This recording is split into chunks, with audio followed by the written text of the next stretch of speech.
core components of an adaptable business. The Hut Group probably knows that very well. What do you think?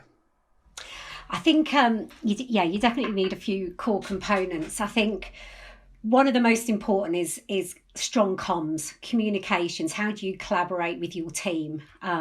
What methods do you use for that? Because if you are adapting and changing, you need to be able to very quickly communicate with your team, whether that's your daily stand-ups that you have, whether it's your weekly sessions, your more longer term strategy planning.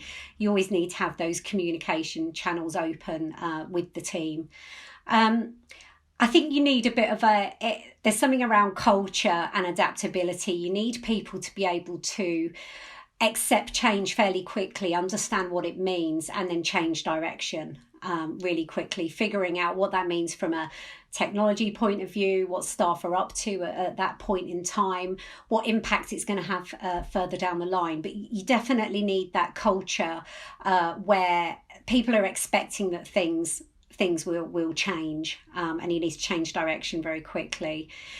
You obviously need the technology. I think that goes a bit without saying. You need to make sure you've got the right platforms, that you can automate things where possible, that you've got more sort of point and click and drag and drop types of technology, rather than things that are very sort of stuck in their ways and take a lot of changing of direction.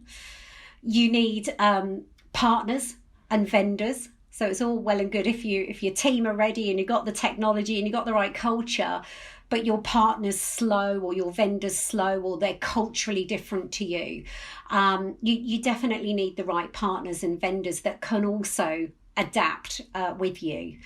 And then the final thing is just ways of working. I think processes, I already touched on automation.